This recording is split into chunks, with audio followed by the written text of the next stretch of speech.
Primes and primality tests. We'll be encountering many situations where we would like to know whether a very large number is prime. For example, in this RSA public key crypto system and various crypto systems, we'll need to find a large random prime. We'll be considering a very large odd integer, say n0 first, then we'll be testing whether n0 plus 2, n0 plus 4, all those odd integers for primality until we obtain the first prime, which is greater than or equal to n0. This is only one way to find a very large prime number. A second way is to determine whether an integer of a certain type is a prime or not. For example, we know that an integer of the form 2 raised to f minus 1 may be a prime, which is known as a Mersenne prime. To generate a large prime number, we can choose integers of this form and check whether it is a prime or not. That is another way to generate a large prime integer. A primality test is a criterion for a number n not to be prime. If an integer passes a primality test, then it may be a prime. If it passes a number of primality tests, then it is very likely to be prime. That is, the probability of that number to be a prime is close to 1 in that case. On the other hand, if a number fails any single primality test, then it is definitely composite. If we are given a composite number, there may be situations where we want to find the prime factors of that number. In fact, it is more time consuming to factor a large number if we already know that it is composite. The primality tests and the factorization of large numbers are of very importance, especially since the security of many systems, for example, the RSA system, are based on the assumption that it is much easier for someone to find two large primes than to factorize a number which is known to be the product of two large primes. The simplest primality test is the trial division. In this test, we will be checking whether the given number n is divisible by every odd integer m less than n. If there exists an odd integer not equal to 1 such that m divides n, then we can say that n is composite. Otherwise, if there exists no such odd integer less than n, then n passes the primality test. This process is extremely time consuming when the number, the given odd integer n is very large. Now we are going to examine some of the properties satisfied by prime integers. So we know that the properties we are going to discuss later are already satisfied by all the prime numbers. But there may be composite numbers which satisfy the same properties also. The first property we consider is Fermat's little theorem. According to little theorem, we know that if n is a prime number, then for any b which is relatively prime to n, that is, if GCD of b and n is equal to 1, then b raised to n minus 1 will be congruent to 1 modulo n. So this result is satisfied by all prime numbers n. Even if n is not prime, it is still possible for n to satisfy this relation. Next, we consider a definition. If n is an odd composite number and b is an integer such that GCD of n and b is equal to 1, that is, b is a number relatively prime to n, and if 1 holds, that is, if b raised to n minus 1 is congruent to 1 modulo n, then n is called a pseudo prime to the base b. That is, n is a composite number, but n satisfies a property of prime numbers. So we can say that n is a number that pretends to be prime by passing this test. Let us consider an example. Consider the number 91. This is a pseudo prime to the base b equal to 3, since 3 raised to 90. If we find this number and reduce it modulo 91, we will get 1. That is, 3 raised to 90 is congruent to 1 modulo 91. So, 91 is a pseudo prime.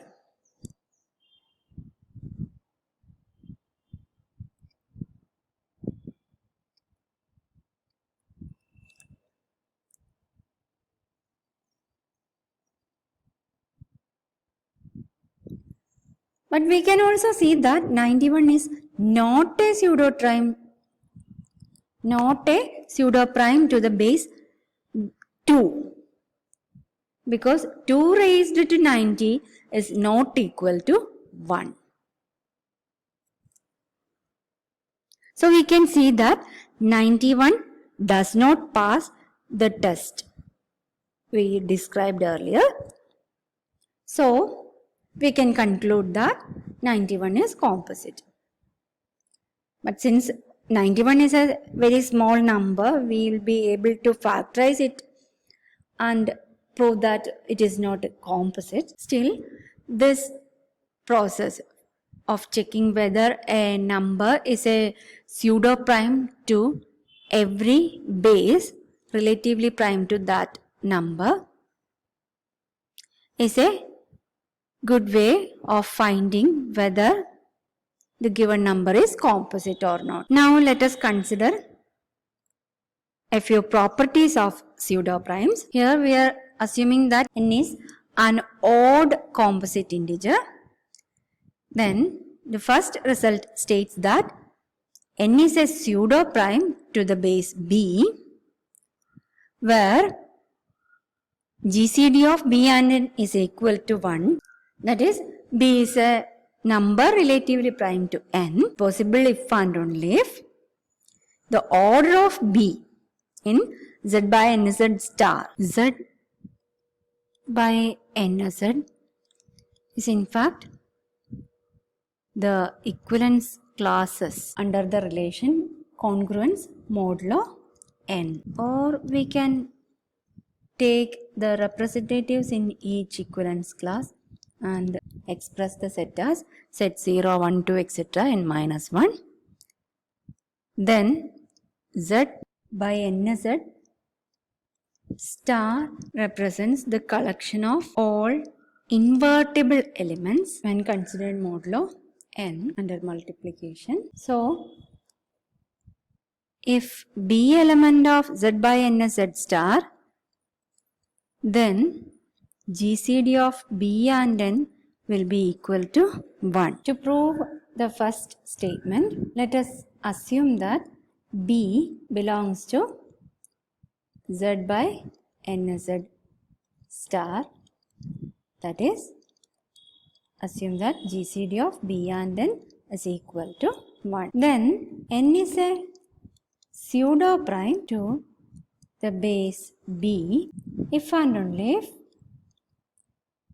b raised to n minus 1 is congruent to 1 modulo n by the definition of pseudo prime. That is possible if and only if order of b divides the exponent n minus 1 by the definition of order of an element. So n is a pseudo prime if and only if order of b divides n minus 1.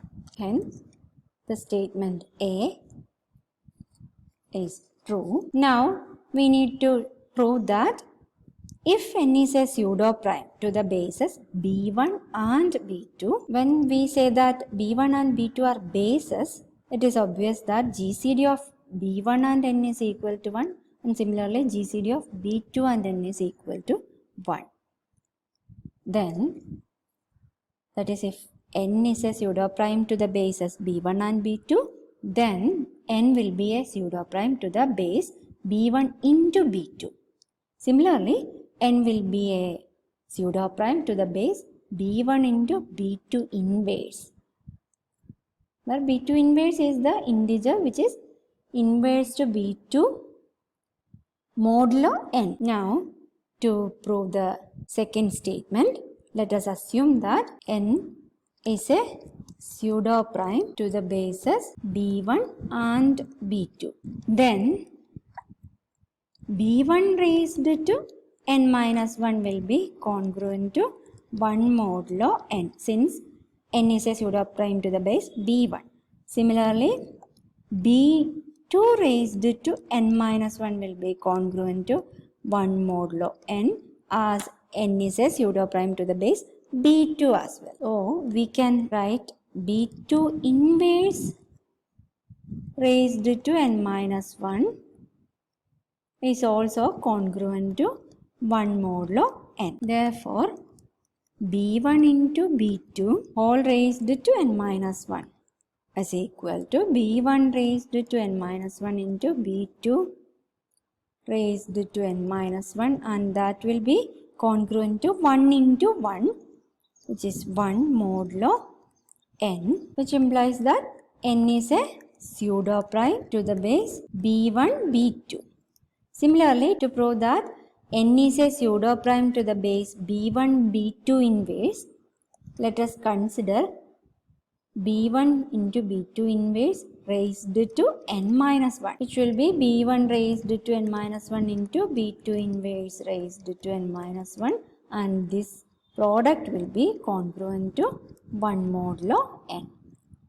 Hence, we can say that n is a pseudo prime to the bases to the base b1 b2 inverse. Thus, we have proved statement B also. Now, let us consider third statement. It states that if n fails the test for a single base b, then it will fail the same test for at least half of the possible bases. That is, for at least half of the elements of z by n z star, n will be failing the first test. Now, prove C. Let set b1, b2, etc. bs to be the set of all bases for which n is a pseudo prime. That is, the set of all integers 0 less than bi less than n for which the congruence 1 holds. Let b be a fixed base for which n is not a pseudo prime. That is, we assume that n fails the test for the base b. Now, let us consider a new collection by pre-multiplying every element from this set by b. Then we obtain the new collection b, b1, b, b2, etc. b, b. Now, we are trying to check whether n will be a pseudo prime to any of the bases from this list. We can see that if n were a pseudo prime for any of the bases b, bi, then by part B of the same proposition, it would be a pseudo prime for the base BBI into BI inverse. Since we have assumed here that n is a pseudo prime for the base BBI, and we already assumed that n is a pseudo prime for each of these bases. So n is a pseudo prime to the base BBI and n is a pseudo prime to the base BI. So n will be a pseudo prime to the base BBI into BI inverse using part B of the same proposition. And we know that this quantity is in fact congruent to B itself, modulo n. Now we have obtained that n would be a pseudo prime to the base B. But we have chosen the number B such that B is a base for which n is not a pseudo prime. But here we have obtained that n would be a pseudo prime to the base B. So this is a contradiction. So we can see that our assumption is wrong. So this assumption is wrong. Hence, we can say that n will not be a pseudo prime for any base listed here. So we can see that the number of bases for which n is not a pseudo prime, that is, the number of bases for which n fails the test, will be greater than or equal to the number of elements in this collection, that is S. So number of bases for which n fails the test is greater than or equal to number of bases for which n is a pseudo prime. Hence, there are at least as many bases in Z by n Z star for which n fails to be a pseudo prime as there are bases for which test 1 holds, that is, for which b raised to n minus 1 congruent to 1 modulo n is satisfied. This completes proof.